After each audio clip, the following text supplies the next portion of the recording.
बात है सन 1998 की। उत्तर प्रदेश के एक छोटे से गांव में बहुत पुरानी हवेली थी जिसे लोग भूतिया हवेली कहते थे। गांव वालों का मानना था कि वहां सालों पहले एक जमींदार ने अपनी पत्नी की बेरहमी से हत्या कर दी थी। कहते हैं उस रात के बाद से उस हवेली में किसी को भी चैन की नींद नहीं आई। गांव के कुछ युवा लड़कों ने मिलकर उस रात हवेली में जाने का निश्चय किया। वो सब दोस्त थे, राहुल, विकास और सुरेश। तीनों ने तय किया कि वो टॉर्च और कैमरा लेकर अंदर जाएंगे और भूतों के सच का खुलासा करेंगे। रात के करीब 12 बजे उन्होंने हवेली का भारी लोहे का गेट खोला। अंदर खूब अंधेरा था। दीवारों पर बड़ी बड़ी मकड़ियों के जाले लगे थे। छत से चमगादड़ लटके हुए थे।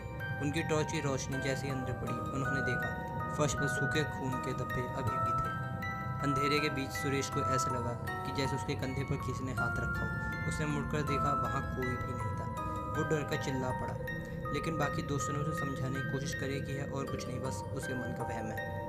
फिर वो सब अंदर के कमरे में पहुंचे जहां हत्या हुई थी। कमरे के बीचों बीच एक पुराना टूटा पलंग पड़ा था। जैसे ही राहुल ने पलंग को हाथ लगाया, अचानक कमरे का दरवाज़ा अपने आप बंद हो गया। तीनों घबरा गए। कमरे में तेज़ हवाएं चलने लगी जबकि सारी खिड़की और दरवाजे बंद थे।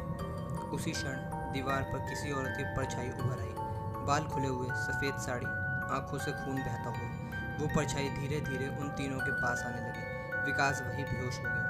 सुरेश रोने लगा और राहुल दरवाज़ा तोड़ने के प्रयास में लग गया। किसी तरह वो दरवाज़ा खोल के वहाँ से भागने में सक्षम रहे। कहते हैं उस रात के बाद से विकास की हालत कभी ठीक नहीं हो पाई। वो अक्सर उसी औरत को अपने सपनों में देखता था।